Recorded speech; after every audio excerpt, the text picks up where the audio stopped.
Welcome to Teja academy. So guys, మన ఛానల్లో ఉన్న సబ్స్క్రైబర్స్ అందరికీ కూడా గుడ్ న్యూస్ అండి. మరి దివాళీ సందర్భంగా మరి ఈ రోజు నుంచి మార్చి 15వ తారీఖు వరకు మన యాప్లో కోర్స్ తీసుకున్నటువంటి అభ్యర్థులకు తెలంగాణ హైకోర్టు ఫుల్ కోర్స్ వచ్చేసి 399 కదా, దీన్ని జస్ట్ 299 రూపీస్కే ఇస్తున్నామండి. సో అంతేకాకుండా టాప్ 25 గ్రాండ్ టెస్ట్లు 199 ఉంది కదా, దీన్ని కేవలము 99 రూపీస్కే అందజేస్తున్నామండి. అందరూ కూడా గమనించాలి. ఓకేనా, జస్ట్ 99కి అందజేస్తున్నాము. ఒకవేళ మీకు యాప్ తీసుకోవడము ఇబ్బందిగా ఉంటే, మీకు గనక టాప్ 25 గ్రాండ్ టెస్ట్ల పీడిఎఫ్ కావాలనుకుంటే ఇక్కడ చూపిస్తున్న నంబర్ ఉంది కదా, 9030362853 అనేటువంటి నంబర్కి గూగుల్ పే ద్వారా కానీ ఫోన్పే ద్వారా కానీ 99 రూపీస్ అమౌంట్ పంపి ఆ స్క్రీన్ షాట్ని అదే నెంబర్కి వాట్సాప్ చేస్తే వితిన్ హాఫ్ అన్ అవర్లో మీకు పీడిఎఫ్ అయితే పంపడము జరుగుతుంది. మంచి అవకాశాన్ని ఉపయోగించుకొని మీ స్నేహితులకు షేర్ చేయండి. Thank you. హలో ఎవ్రీవన్, అందరికీ కూడా హోలీ శుభాకాంక్షలు అండి ముందుగా. సో గైస్, మన యాప్లో మనం లాంచ్ చేసినటువంటి ఈ యొక్క తెలంగాణ హైకోర్టు మరియు డిస్ట్రిక్ట్ కోర్టు ఉద్యోగాల కోర్స్కి చాలా అంటే చాలా మంచి రెస్పాన్స్ అయితే ఉందండి. ఇప్పటివరకు చాలామంది తీసుకున్నారు. సో మీరు కూడా తప్పకుండా తీసుకోండి ఫ్రెండ్స్. కోర్స్ తీసుకున్న ప్రతి ఒక్కరు కూడా ప్రతిరోజు వీడియోస్ అయితే ఫాలో అవ్వండి. ఇవన్నీ కూడా ప్రీవియస్ బిట్స్లా మీకు చాలా చాలా యూస్ఫుల్గా ఉంటాయి. ఈరోజు మనము టాప్ 100 ప్రీవియస్ బిట్స్ అయితే వీడియోలో చూడబోతున్నామండి. చాలా ఇంపార్టెంట్. ఓకేనా, ముందుగా వీడియోని లైక్ చేయండి చూస్తున్న ప్రతి ఒక్కరు. ఓకే, క్వశ్చన్ నెంబర్ 1, భారతదేశ జాతీయ పండు ఏంటి? What the national fruit of India? ఏంటండి? మామిడి పండు. ఏ రాజ్యాంగ సవరణ ద్వారా పంచాయతీరాజ్ వ్యవస్థ ఏర్పాటు చేశారు? ఎప్పుడండి? 73వ రాజ్యాంగ సవరణ ద్వారా పంచాయతీరాజ్ వ్యవస్థను ఏర్పాటు చేయడము జరిగింది. చాలాసార్లు అడిగారు ఎగ్జామ్లో. భారతదేశంలో 3 అంచెల పంచాయతీరాజ్ వ్యవస్థ ఏ కమిటీ సిఫారసుల మేరకు మరి ఇంప్లిమెంట్ చేశారని అడిగారు. సో అది మీకు తెలిస్తే కామెంట్ చేయండి ఫ్రెండ్స్. 3 అంచెలు. ఓకే, 3 అంచెల పంచాయతీరాజ్ వ్యవస్థ ఎవరు సిఫారసుల మేరకు ఇంప్లిమెంట్ చేశారు? ఒకటి అశోక్ మెహతా ఉంటుంది. అశోక్ మెహతా వచ్చేసి 2 అంచెలు మాత్రమే. మరి 3 అంచెలు ఎవరు? కామెంట్ చేయండి. మీకు తెలియకపోతే 3 అంచెల పంచాయతీరాజ్ అని కామెంట్ పెట్టండి, ఆన్సర్ చెప్తా. ఓకే, తెలిసిన వాళ్ళు మాత్రం ఆన్సర్ చేయండి. సాధారణంగా సోడియం క్లోరైడ్ను ఏమని పిలుస్తారు? ఉప్పు అండి, ఉప్పు. Table salt. టెలిఫోన్ను ఎవరు కనుగొన్నారు? టెలిఫోన్ ఎవరండి? Alexander Graham Bell. ఎవరు కనుగొన్నారండి? Alexander Graham Bell. మొదటిసారిగా ఏషియా గేమ్స్ను ఏ దేశం నిర్వహించింది? ఏ దేశం అండి? భారతదేశం అండి. న్యూఢిల్లీలో జరిగాయి. ఫస్ట్ ఏషియా గేమ్స్ ఎక్కడ జరిగాయి? న్యూఢిల్లీలో, భారతదేశము. నెక్స్ట్ వన్, అజంతా గుహలు ఎవరి కాలంలో నిర్మించారు? ఎవరి కాలంలో? గుప్తుల కాలంలో నిర్మించడం జరిగింది. యునెస్కో వారసత్వ జాబితాలో చోటు పొందినటువంటివి. ఓకే, నెక్స్ట్, ఫ్రాన్స్ దేశం యొక్క రాజధాని ఏంటి? ఫ్రాన్స్ దేశం రాజధాని ఏంటండి? ప్యారిస్.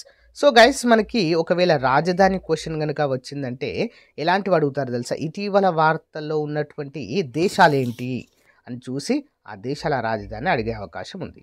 మరి ఇక్కడ ఫ్రాన్స్ అడిగే అవకాశం ఎందుకు ఉందండి? ఇటీవల 2024లో ఏం జరిగాయి ఇక్కడ? ప్యారిస్ ఒలింపిక్ గేమ్స్ కదా. సో అందుకే ఇక్కడ క్వశ్చన్ అడిగే అవకాశం ఉంది. సూర్య కుటుంబంలో అతిపెద్ద గ్రహం ఏది? సూర్య కుటుంబంలో అతిపెద్ద గ్రహం ఏంటండి? జూపిటర్. Okay, Jupiter. ప్రఖ్యాతి చెందిన ది మోనాలిసా చిత్రాన్ని లిఖించింది ఎవరు? మోనాలిసా ఎవరండి? Leonardo DaVinci. Leonardo DaVinci. ప్రపంచంలో అతి ఎత్తైన శిఖరం ఏది? మౌంట్ ఎవరెస్ట్ అండి. ఈ మౌంట్ ఎవరెస్ట్ శిఖరము ఏ దేశంలో ఉందంటే మన ఇండియాలో లేదు, నేపాల్లో ఉంటుంది. మన దేశంలో ఎత్తైన శిఖరం కాంచనగంగా. ఓకేనా, మరి ప్రపంచంలో ఎత్తైనది వచ్చేసి ఎవరెస్ట్ అండి, నేపాల్ దేశంలో ఉంటుంది. దీన్ని సాగరమాత అంటారు ఆ దేశంలో, సాగరమాత. 2023 అమెరికా అధ్యక్షుడు ఎవరు అని చెప్పేసి క్వశ్చన్ వచ్చిందండి. బట్ ఇప్పుడు చేంజ్ అయ్యారు. 2025 ఎవరండి? సో డొనాల్డ్ ట్రంప్ 2వసారి అధ్యక్షుడిగా పదవి చేపట్టడం జరిగింది, డొనాల్డ్ ట్రంప్. నెక్స్ట్ వన్, పెన్సిలిన్ను కనుగొన్న శాస్త్రవేత్త ఎవరు? పెన్సిలిన్. Alexander Fleming. ఎవరండి? Alexander Fleming. ప్రపంచంలో అతిపెద్ద మహాసముద్రం ఏది? ప్రపంచంలోనే అతిపెద్ద మహాసముద్రం ఏంటండి? పసిఫిక్ మహాసముద్రము. నెక్స్ట్, భూమి ఉపగ్రహమైన చంద్రునిపై నడిచిన మొట్టమొదటి వ్యక్తి ఎవరు? చంద్రునిపైన అడుగుపెట్టిన మొట్టమొదటి వ్యక్తి ఎవరండి? Neil Armstrong. Neil Armstrong. Apollo 11 mission ద్వారా ఈ సంఘటన జరిగిందండి. నీల్ ఆర్మ్స్ట్రాంగ్. నెక్స్ట్ వన్, సూర్యుని చుట్టూ తిరిగే గ్రహాలన్నింటిలో ఎర్రని గ్రహం అని దేనిని పిలుస్తారు? ఎర్రని గ్రహము. Answer Mars. Okay, Mars. ప్రపంచంలో అతి పొడవైన నది ఏది? ప్రపంచంలో అతి పొడవైన నది అమెజాన్. ఏంటండి? అమెజాన్. నెక్స్ట్ వన్, విస్తీర్ణాన్ని బట్టి ప్రపంచంలో అతిపెద్ద దేశం ఏది? ఏంటండి? రష్యా అండి. ప్రపంచంలోనే విస్తీర్ణపరంగా అతిపెద్ద దేశము రష్యా. నెక్స్ట్ వన్, ప్రపంచంలో అతిపెద్ద ఎడారి ఏది? సహారా ఎడారి ఆఫ్రికా ఖండంలో ఉంటుంది. మన దేశంలో ఉన్న ఏకైక ఎడారి పేరు ఏంటండి? థార్ ఎడారి. ఓకేనా, థార్ ఎడారి రాజస్థాన్లో ఉంటుంది. ప్రపంచంలో అతి పొడవైన జంతువు ఏది? ఏంటి? బ్లూ వేల్. నీటిలో నివసిస్తుంది. Okay, blue Vel. The star night అనే ప్రఖ్యాతి చెందిన చిత్రపటాన్ని వేసింది ఎవరు? Vincent van go the star night అనేటువంటి చిత్రాన్ని వేశారు. అండమాన్ నికోబార్ దీవులను వేరు చేసే రేఖ ఏది? అండమాన్ నికోబార్ దీవులను ఎవరు వేరు చేస్తారండి? 10 degree channel. Okay, 10 degree channel Andaman Nicobar దీవులను వేరు చేస్తుంది. Important question.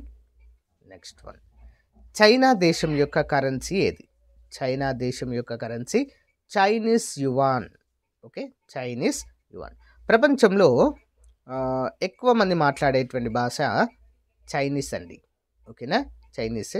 మ్యాండరిన్ అంటారు, గమనించాలి. నెక్స్ట్, ప్రపంచంలో అతి ఎత్తైన జలపాతం పేరు ఏంటి? ఏంజల్ జలపాతము. నెక్స్ట్, విస్తీర్ణం దృష్ట్యా ప్రపంచంలో అతి చిన్న దేశం ఏంటి? ఏంటండి? Vatican city. Okay, Pope province ఇక్కడ ఉంటారండి. సో ఇటలీలోనే ఒక చిన్న ప్లేస్ ఇది, బట్ దేశంగా ప్రకటించడం జరిగింది. ఓకే, నెక్స్ట్ వన్ చూద్దాం. భారతదేశం మొట్టమొదటి అధ్యక్షుడు ఎవరు? ఎవరండి? డాక్టర్ రాజేంద్ర ప్రసాద్ గారు భారత మొట్టమొదటి రాష్ట్రపతి అండి. ఓకేనా, అధ్యక్షుడైనా రాష్ట్రపతి అయినా ఒకటే. వీరు బీహార్ రాష్ట్రానికి చెందినవారు. అంతేకాకుండా 2 పర్యాయాలు రాష్ట్రపతిగా ఎన్నికైన ఏకైక వ్యక్తి. నెక్స్ట్ వన్, ప్రపంచంలో ఎక్కువ మంది ప్రజలు మాట్లాడే భాష చైనీస్ మ్యాండరిన్. భారతదేశంలో అత్యుత్తమ సివిలియన్ అవార్డు ఏది? ఏంటండి? భారతరత్న. ఓకే, భారతరత్న భారతదేశంలో అత్యుత్తమ సివిలియన్ అవార్డు. భారతరత్న తర్వాత పద్మ విభూషణ్ ఉంటుంది. పద్మ విభూషణ్ తర్వాత పద్మభూషణ్ ఉంటుంది, తర్వాత పద్మశ్రీ ఉంటుంది. ఓకే, నెక్స్ట్, భారతదేశంలో భూభాగంలో అతిపెద్ద రాష్ట్రం ఏంటి? అంటే విస్తీర్ణపరంగా అతిపెద్ద రాష్ట్రం ఏంటి అడుగుతున్నారు. రాజస్థాన్. ఓకే, రాజస్థాన్. భారతదేశ రాజ్యాంగ జాతిపిత అని ఎవరిని పిలుస్తారు? ఎవరండి? Doctor B R Ambedkar. భారత రాజ్యాంగ ముసాయిదా కమిటీ అధ్యక్షులండి. అంటే డ్రాఫ్టింగ్ కమిటీకి అధ్యక్షులుగా వీరు ఉండడాన్ని చూడవచ్చు. ప్రపంచంలో అత్యంత లోతైన సముద్రం ఏది? పసిఫిక్ మహాసముద్రం. ఓకేనా, అత్యంత లోతైనదండి. అంతేకాకుండా దీన్ని రింగ్ ఆఫ్ ఫైర్ అని కూడా అంటారండి. అంటే అత్యధిక అగ్నిపర్వతాలు కలిగినటువంటి సముద్రం కూడా ఇదే. ఓకే, రింగ్ ఆఫ్ ఫైర్ అనేది పసిఫిక్ సముద్రంలోనే ఉంటుంది. మరి ఇది లోతైనది ఎక్కడ ఉంటుంది తెలుసా అండి? పసిఫిక్ సముద్రంలో అత్యంత లోతైనది Mariana trench. Okay, Mariana trench. భారతదేశంలో అతిపెద్ద ఎడారి ఇది థార్ ఎడారి, రాజస్థాన్. ఇండియా జాతీయ కాంగ్రెస్ను స్థాపించినది ఎవరు? ఎవరండి? ఏవో హ్యూమ్. ఏవో హ్యూమ్ అండి. 1885లో స్థాపించడం జరిగింది. ఓకే, మరి దీనికి మొట్టమొదటి అధ్యక్షుడు WC Banerjee. Okay, WC Banerjee, గమనించాలి. భారతదేశ ఉక్కు మనిషి అని ఎవరిని పిలుస్తారు? Sardar Vallabhbhai Patel, iron man of India. Okay, భారతదేశంలో అతి పురాతనమైన పర్వత శ్రేణి ఏది? ఏంటండి? ఆరావళి పర్వత శ్రేణి. ఎక్కడ ఉంటుంది ఇది?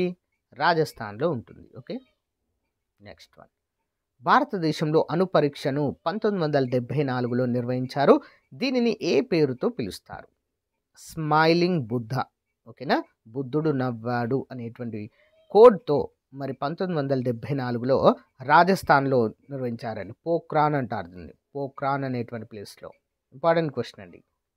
Next one. భారతదేశంలో మొట్టమొదటి ఇనుము ఉక్కు పరిశ్రమలను ఎక్కడ స్థాపించారు? జంషెద్పూర్. ఓకే, జంషెద్పూర్.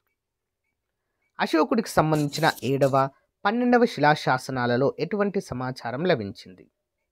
ఆన్సర్ అన్ని మతాల పట్ల సహనంతో ఉండాలి అనేది దీంట్లో లభించింది. అన్ని మతాల పట్ల సహనంతో ఉండాలి.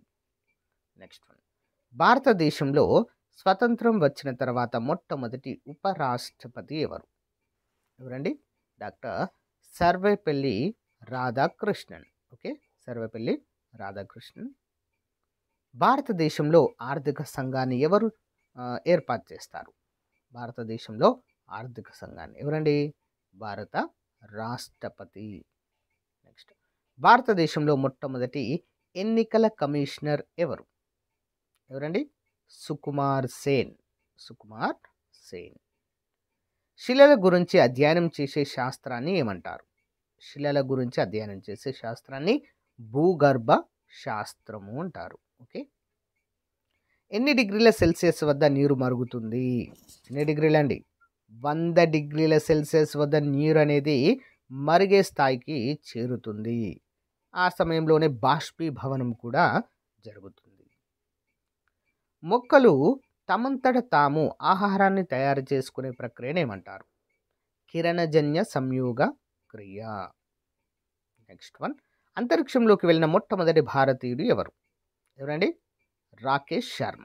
ఓకే, రాకేష్ శర్మ. అంతరిక్షంలోకి ప్రయోగించిన మొట్టమొదటి భారతీయ ఉపగ్రహం ఏంటి? ఏంటండి? ఆర్యభట్ట. 1975లో దీన్ని ప్రయోగించారు. రష్యా సహకారంతో, యుఎస్ఎస్ఆర్ అప్పుడు ఉండేది, వారి సహకారంతో అయితే ప్రయోగించడం జరిగింది. మానవ దేహంలో మొత్తం ఎన్ని ఎముకలు ఉన్నాయి? ఎన్నండి? 206 ఉంటాయండి. పుట్టిన వారికైతే 300కు పైగా ఉంటాయి చిన్నపిల్లలకి. తర్వాత అవి కొన్ని అతికి 206కు సెట్ అయిపోతాయి. ఇంద్రధనుస్సులో మొత్తం ఎన్ని రంగులు ఉంటాయి? ఎన్నండి? మొత్తం 7 రంగులు ఉంటాయండి ఇంద్రధనుస్సులో. ఎన్నండి? 7. సూర్యుడు ఉదయించే భూమి అని ఏ దేశాన్ని పిలుస్తారు? సూర్యుడు ఉదయించే భూమి. జపాన్. Okay, Japan. మొక్కలు ఏ వాయువును పీల్చుకొని ఆక్సిజన్ను అందజేస్తాయి? కార్బన్ డైఆక్సైడ్ని పీల్చుకుంటాయి. కిరణజన్య సంయోగ క్రియ, ఫోటోసింథసిస్లో భాగంగా మరి ఆక్సిజన్ను వదిలేస్తాయండి. ఓకే. ఫిబ్రవరిలో 29 రోజులు ఉండే సంవత్సరాన్ని ఏమంటారు? ఏమంటారండి? లీపు సంవత్సరము, లీప్ ఇయర్. నెక్స్ట్. ఎడారి ఓడ అని ఏ జంతువును పిలుస్తారు? ఎడారి ఓడ. ఉంటే అండి, ఉంటే. నెక్స్ట్. ప్రపంచంలో అతి శీతలమైన ప్రదేశం ఏది? ప్రపంచంలో అతి శీతలమైన ప్రదేశము పశ్చిమ అంటార్కిటికా ప్రాంతం అండి. పశ్చిమ అంటార్కిటికా ప్రాంతము. నెక్స్ట్. ఏ ఖండంలో అత్యధిక దేశాలు ఉన్నాయంటే ఆఫ్రికా అండి. ఆఫ్రికా దేశంలోనే అత్యధిక దేశాలు ఉంటాయి. ప్రపంచంలో అత్యధిక జనాభా కలిగిన దేశం ఏది? ప్రపంచంలో అత్యధిక జనాభా కలిగిన దేశం భారతదేశము. ప్రపంచంలో అన్ని ఖండాలలో అతిపెద్ద ఖండం ఏది? ఆసియా ఖండం అండి. ఆసియా ఖండమే అతిపెద్ద ఖండంగా చెప్పుకోవచ్చు. భారతదేశ జాతిపిత అని ఎవరిని పిలుస్తారు? మహాత్మా గాంధీ. గాంధీ గారిని. ఓకే. ఇండియా పాకిస్తాన్ వేరు చేసే రేఖను ఏమంటారు? ఇండియా పాకిస్తాన్ వేరు చేసే రేఖను రాట్లిఫ్ రేఖ అంటారు. రాట్లిఫ్. ఓకే. మరి ఇండియా చైనాను వేరు చేసేటువంటి రేఖను ఏమంటారు? మెక్మోహన్ రేఖ. ఓకే, మెక్మోహన్ రేఖ. ఇండియా మరియు ఆఫ్ఘనిస్తాన్ వేరు చేసేది డ్యూరాండ్ రేఖ. డ్యూరాండ్ రేఖ. ఓకే. ఇండియాను బంగ్లాదేశ్ను వేరు చేసేటువంటి రేఖని తీన్ బిఖా అంటారు. తీన్ బిఖా. ఓకే. మానవ శరీరంలో అతి సున్నితమైన అవయవం ఏంటండి? చర్మము. భూమికి అతి దగ్గరగా ఉండే అతిపెద్ద నక్షత్రం ఏంటి అంటే సూర్యుడు. మన సౌర కుటుంబంలో ఉన్నటువంటి నక్షత్రము. భూమిపై అతి పొడవైన జంతువు ఏది? భూమిపైన ఉన్నటువంటి అతి పొడవైన జంతువు ఏంటండి? జిరాఫీ. కంప్యూటర్ ప్రాసెసింగ్ చేయడానికి ఏ లాంగ్వేజ్ని ఉపయోగిస్తారు? Binary language. కంప్యూటర్ ప్రాసెసింగ్ చేయడానికి బైనరీ లాంగ్వేజ్. ప్రపంచ పైకప్పు అని దేనిని పిలుస్తారు? ప్రపంచ పైకప్పు ఏంటండి? టిబెట్ పీఠభూమి. ఓకే, టిబెట్ పీఠభూమి. సూర్య కుటుంబంలో ఏ గ్రహము అత్యంత శీతలంగా ఉంటుంది? సూర్య కుటుంబంలో ఏ గ్రహం అత్యంత శీతలంగా ఉంటుందండి? Uranus. Okay, Uranus. Next one. United states అమెరికాలో అతిపెద్ద రాష్ట్రము అలస్కా. ఓకే. పేపర్ మనీ వాడకంలోకి తెచ్చిన మొట్టమొదటి దేశం ఏది? ఏంటండి? చైనా అండి. చైనానే పేపర్ వాడకాన్ని తీసుకొచ్చింది మొదటగా. అంతరిక్షంలోకి వెళ్ళిన మొట్టమొదటి మహిళ ఎవరు? Valentina Tereshkova. Okay, Valentina Tereshkova. ప్రపంచంలో వేగంగా పరిగెత్తే జంతువు ఏంటండి? చిరుతపులి. భారతదేశంలో అతి ఎక్కువ కాలము ప్రధానమంత్రిగా పనిచేసిన వారు ఎవరండి? జవహర్ లాల్ నెహ్రూ. అమెరికా యొక్క మొట్టమొదటి అధ్యక్షుడు ఎవరు? ఎవరండి? George Washington. ఈయన పేరు మీదగానే అమెరికా రాజధాని యొక్క పేరు పెట్టారండి, వాషింగ్టన్ DC అని. ఓకే. Next one. నోబెల్ బహుమతి పొందిన మొట్టమొదటి భారతీయ వ్యక్తి ఎవరు? ఎవరండి? రవీంద్రనాథ్ ఠాగూర్. 1913 ఆ టైంలో. ఓకే, రవీంద్రనాథ్ ఠాగూర్ గీతాంజలి అనేటువంటి రచనకు గాను. ఓకే. స్వర్ణ కమలం అవార్డు ఏ రంగంలో బహుకరిస్తారు? స్వర్ణ కమలం ఏంటండి? సినిమా రంగంలో. స్వతంత్ర భారతదేశంలో మొట్టమొదటి మహిళా గవర్నర్ ఎవరు? స్వతంత్ర భారతదేశంలో మొట్టమొదటి మహిళా గవర్నర్ ఎవరండి? దాదాబాయ్ నౌరోజీ. ఎవరు? దాదాబాయ్ నౌరోజీ. నెక్స్ట్. స్వతంత్ర భారతదేశంలో మొట్టమొదటి విద్యాశాఖ మంత్రి ఎవరు? ఎవరండి? అబ్దుల్ కలాం ఆజాద్ లేదా అబుల్ కలాం. మౌలానా అబుల్ కలాం ఆజాద్. సూర్య కుటుంబంలో ప్రకాశవంతమైన గ్రహం ఏది? ఏంటండి? వీనస్, శుక్రగ్రహము. సూర్యకాంతి భూమిని చేరడానికి ఎంత సమయం పడుతుంది? 8 నిమిషాల 20 సెకండ్లు అండి. ఎంత? 8 నిమిషాల 20 సెకండ్లు. భూమికి సూర్యునికి అతి ఎక్కువ దూరం ఉండే రోజు ఏంటి? భూమికి సూర్యుడికి అతి ఎక్కువ దూరం ఉండే రోజు ఏంటి? జూలై 4. Next one. బ్రిటిష్ పార్లమెంట్లో సభ్యత్వం పొందిన మొట్టమొదటి భారతీయ వ్యక్తి ఎవరు? ఎవరండి? దాదాబాయ్ నౌరోజీ. భారతదేశ కురువృద్ధుడు అంటామండి వీరిని, దాదాబాయ్ నౌరోజీ. భారతదేశంలో మొట్టమొదటిసారిగా ఆధార్ కార్డ్ పొందిన వ్యక్తి ఎవరు? ఆధార్ కార్డ్ ఎవరండి? రంజన్ సోనవేన్. Next one.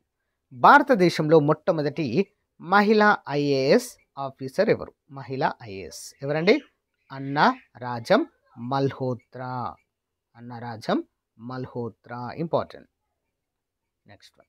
భారతదేశాన్ని సందర్శించిన మొట్టమొదటి అమెరికా అధ్యక్షుడు ఎవరు? ఎవరండి? Dwight Eisenhower. Okay, Dwight Eisenhower. Next one. Rabindranath Tagore రాసిన ఏ పుస్తకానికి నోబెల్ బహుమతి లభించింది? ఆన్సర్ గీతాంజలి. నెక్స్ట్. భారతదేశ తొలి మహిళా వ్యోమగామి పేరేమిటి? ఏంటండి? కల్పన చావ్లా. Next one. భారతదేశ సుప్రీంకోర్టు ప్రధాన న్యాయమూర్తిని ఎవరు నియమిస్తారు? భారతదేశ సుప్రీంకోర్టు ప్రధాన న్యాయమూర్తిని ఎవరు నియమిస్తారండి? రాష్ట్రపతి గారు. భారతదేశ రూపాయి చిహ్నాన్ని ఎవరు రూపొందించారు? రూపాయి. ఉదయ్ కుమార్ ధర్మలింగం అనేటువంటి IIT స్టూడెంట్ దీన్ని రూపొందించడం జరిగింది. భారతదేశంలోని ఏ రాష్ట్రంలో గిర్ నేషనల్ పార్క్ గలదు? ఆసియా సింహాలకు ప్రసిద్ధి అండి, గుజరాత్లో ఉంటుంది. Next one. భారతదేశంలో స్థాపించబడిన మొట్టమొదటి ఉద్యానవనం అంటే నేషనల్ పార్క్ ఏది? ఇంపార్టెంట్ క్వశ్చన్ అండి. జిమ్ కార్బెట్ నేషనల్ పార్క్ 1936లో ఉత్తరాఖండ్లో దీన్ని ఏర్పాటు చేశారు. నెక్స్ట్. భారతదేశంలో నిర్మించబడిన అతిపెద్ద ఆనకట్ట ఏది? ఏంటండి? బాక్రా నంగల్ డ్యామ్, హిమాచల్ ప్రదేశ్ సట్లెజ్ నదిపైన ఉంటుంది. జీవితంలో ఒక్కసారి మాత్రమే జన్మనిచ్చే అరుదైన జంతువు ఏది? ఏంటండి? ఆడ ఆక్టోపస్. ఒకసారి మాత్రమే జన్మనిస్తుంది. నెక్స్ట్. CIDని విస్తరించండి. CID crime investigation department. Okay, crime investigation department. Important. భారతదేశ అంతరిక్ష పితామహుడిగా ఎవరిని పిలుస్తారు? భారతదేశ అంతరిక్ష పితామహుడిగా ఎవరినండి? Doctor Vikram Sarabhai. Okay, doctor Vikram Sarabhai. Next one. ప్రపంచంలో అతిపెద్ద లిఖితపూర్వక రాజ్యాంగంగా పేరొందిన దేశము భారతదేశం అండి. అతిపెద్ద లిఖిత రాజ్యాంగం. మన రాజ్యాంగాన్ని ఏనుగుతో పోలుస్తామండి, అంత పెద్దది. ఓకేనా. Next one. స్వామి వివేకానంద అసలు పేరు? నరేంద్రనాథ్ దత్తా. ఓకే, నరేంద్రనాథ్ దత్తా. విస్తీర్ణం పరంగా భారతదేశంలో అతిపెద్ద జిల్లా ఏది? విస్తీర్ణ పరంగా గుజరాత్ రాష్ట్రంలోని కచ్ జిల్లా అతిపెద్దదండి. Okay. Manchester of South India అని ఏ నగరాన్ని పిలుస్తారు? కోయంబత్తూర్ అండి, కోయంబత్తూర్. అరేబియా సముద్ర రాణి అని ఏ నగరాన్ని పిలుస్తారు? కేరళ రాష్ట్రంలోని కొచ్చి నగరం అండి, కొచ్చి. భారతదేశంలో అతి పొడవైన తీరరేఖ కలిగి ఉన్న రాష్ట్రము గుజరాత్. ఓకే, గుజరాత్. భారతదేశంతో ఎక్కువ సరిహద్దును పంచుకుంటున్న దేశము బంగ్లాదేశ్. ఓకే, బంగ్లాదేశ్. తర్వాత చైనా వస్తుంది. అండోమాన్ నికోబార్ దీవులనే ఛానల్ వేరు చేస్తుంది? 10 డిగ్రీ ఛానల్. ప్రపంచంలో మొత్తం ఎన్ని సముద్రాలు ఉన్నాయి? 7. ఓకే, 7. రష్యా రాజధాని ఏంటి? మాస్కో. సో గైస్, ఇది రోజుకు సంబంధించిన most important general knowledge GK bits అండి. Top 100 bits. ప్రీవియస్గా కోర్ట్ ఎగ్జామ్లో, వివిధ ఎగ్జామ్స్లో, ఎస్ఎస్సి ఆర్ఆర్బిలో అడిగినటువంటి ముఖ్యమైన క్వశ్చన్స్ ఇవి. ఓకేనా గైస్, చివరి వరకు చూసినందుకు చాలా థ్యాంక్స్ అండి. ఆఫర్ మన యాప్లో ఇంకా కొనసాగుతుందండి, వెంటనే తీసుకోండి. Holi offer. Thank you. Have a nice day. Bye.